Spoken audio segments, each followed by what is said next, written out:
तो दोस्तों, जो हम पुस्तक कड़ी के अभियान पे बात कर रहे थे, उसी सिलसिले में हमारे साथ जुड़े हुए हैं सुभाष स्वतंत्र तित्रम, जो हरियाणा सोसाइटी तक्षशिला सोसाइटी में काम करते हैं। हम उनसे उनका अनुभव जानने की कोशिश करेंगे कि वो जब किताबों के जरिए, किताबों के साथ लोगों के साथ कैसे जुड़ते हैं और उनके कैसे अनुभव है।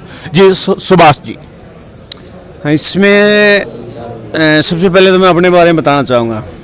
मेरे को इस तरह का काफ़ी पहले से दिमाग में रहता था, भाई भूत प्रेत होते हैं या नहीं, भगवान होता है या नहीं। हम कन्फर्म ये नहीं कह सकते थे कि नहीं होते, चैलेंज नहीं करते थे, लेकिन ये भी कहते थे अगर होते हैं तो हमारे को दिखाई क्यों नहीं देते। उसी घटनाक्रम में मेरे को शहीद भगत सिंह की किताब का मैं नास्तिक क्यों हूँ ये लेख, और तक्षशिला सोसाइटी की पत्रिका तर्क ज्योति आती उस टाइम में, वो तर्क ज्योति मिली। जब मैंने वो पढ़ी तो ये सारी बातें एकदम क्लियर होगी कि इस धरती पे ब्रह्मांड में कोई भी भूत प्रेत जिन वगैरह नहीं है। भगवान अपने आप में एक काल्पनिक शब्द है। वास्तव में ब्रह्मांड में भगवान नाम का कोई पावर नहीं है, कोई सत्ता नहीं है। जो प्रकृति या कुदरत है वो अपने आप को खुद संचालित कर रही है। प्रकृति अपने आप में स्वतंत्र है। और जब हमने ये पाया भाई ये सच्चाई तो आम जनता के सामने ज़्यादा से ज़्यादा पहुंचानी चाहिए, तो हमने ज़्यादा से ज़्यादा समाज में तर्कशील पत्रिकाएं, तर्कशील साहित्य किताबें, ये ज़्यादा से ज़्यादा प्रचार प्रसार शुरू कर दिया। और आम जनता में प्रोग्राम है, गांव में प्रोग्राम, स्कूलों में है, जादू के शो प्रोग्राम ये लगातार बढ़ा दिए। उसका ये रिजल्ट आया कि आज हरियाणा में काफ़ी जागरूकता आ गई है और किसान आंदोलन में उस जागरूकता का असर हुआ है। और उस जागरूकता का यहाँ भी असर हुआ। जो हरियाणा के नूह में दंगे हुए थे, उन दंगों में पूरा देश चलना था। और इस जो जागरूकता की मूवमेंट है, लहर है हरियाणा पंजाब में, उसका वो रिजल्ट है कि नूह में के घटनाक्रम को वहीं ब्रेक लग गए, आगे एक भी घटना नहीं घटने दी गई। और उन्हीं लोगों ने जो जागरूक प्रगतिशील लोग थे चैलेंज किया सांप्रदायिक ताकतों को। ये अपने आप में एक बहुत बड़ा सुधार है, बहुत बड़ा बदलाव है। तो जैसे कि आपने बताया कि आपने जो भूत प्रेत थे, जो आत्मा परमात्मा की बात थी, उसको मानना और ना मानना आपकी जिद नहीं थी। आपने किताबों से सीखा और अपने विचारों को बार बार विज्ञान के दृष्टिकोण में परख किया। तो हम सभी बात मानते हैं कि तर्कशील जो है एक जीवन जांच है, एक जीवन जीने का साधन है, एक कला है जीवन की। तो जैसे कि मुझे मालूम पड़ा कि आपको कैंसर से भी ग्रस्त हो गए थे, तो आप उसके बारे में हमसे थोड़ी बात करेंगे। हाँ, उसके बारे में ये कहना चाहूँगा। हम हर बार मंचों में कहते हैं आदमी को मानसिक तौर पे मजबूत होना चाहिए, दिमागी और मानसिक तौर पे मजबूत होना चाहिए। उस वक्त मेरे सामने ये सवाल था, हम औरों को उपदेश दे रहे हैं, अब खुद मेरे अपने सामने जब ये खतरा आया कैंसर का, तब मैंने अपने आप को खुद को चैलेंज किया था कि अब मेरे खुद के सामने सवाल है, भाई इसका कैसे मुकाबला करेंगे।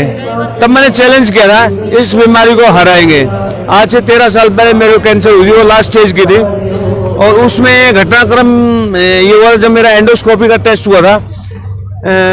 मेरे से पहला मरीज था, वो देखते ही देखते टेबल पे मेरी आंखों के सामने 5 मिनट के अंदर मौत हो गई। 10 दिन बाद उसकी जब रिपोर्ट आई तो उसको कैंसर थी भी नहीं। उसकी डेड बॉडी को हटाने के बाद जब नर्स ने मेरे को ये बोला कि इस तरह के हादसे हो जाते हैं और आप अपने मरीज को बिल्कुल मत बताना, तो मेरी हंसी छूट गई। तो नर्स कहती हंसता क्यों है, तो मैंने उसको भी बोला भाई मरीज बाहर नहीं है। तो नर्स बोली तो और कहाँ है मरीज, तो मैंने बताया मरीज मैं खुद हूँ और ना मेरे साथ कोई आया हुआ, मैं अकेला हूँ।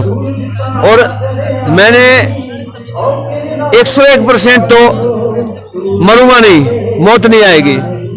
और अगर आ भी गई तो मैंने अपनी आंखें दान कर रखी है, बॉडी डोनेट के फार्म भर रखे हैं, ये फॉर्मेलिटी पहले पूरी कर रखी है। आप मेरी डेड बॉडी इसी मेडिकल कॉलेज में डोनेट कर देना। और जब नर्स ने ये बातें डॉक्टर को बताई, डॉक्टर साहब भी काफी हैरान रह गए। और जब वही टेस्ट डॉक्टर ने दोबारा किया कि आप पहले कब आए थे, तो मैंने बताया डॉक्टर साहब मैं वही पेशेंट हूँ जो मेरे से पहला पेशेंट यहाँ आपकी टेबल पे एक्सपायर हो गया था। तो तब हैरान रहा था। और डॉक्टर ने खड़े होकर कहा था शाबाश, हम आपका स्वागत करते हैं और आपका एग्जाम्पल देते हैं और मरीजों को। कैंसर के इलाज के दौरान जब कीमोथेरेपी लगती है कीमोथेरेपी लगने में आदमी के, अगर आप एक ठीक पहलवान को भी कीमोथेरेपी दे दो, उसके शरीर के सारे बाल झड़ जाते हैं।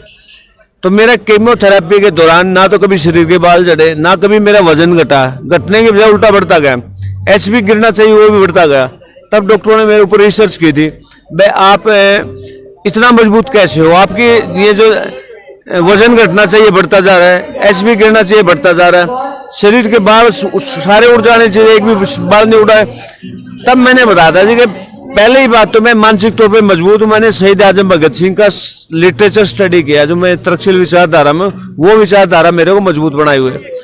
उसके बाद मानसिक तौर पे मजबूत हूँ, और बीमारी का पता लगते ही इसको ठीक करने के जितनी भी पैथी थी मैंने अपने बॉडी पे अप्लाई कर दी उस दौरान, और उसका रिजल्ट ये निकला कि मैं बिल्कुल ठीक ठाक हूँ, तंदुरुस्त हूँ।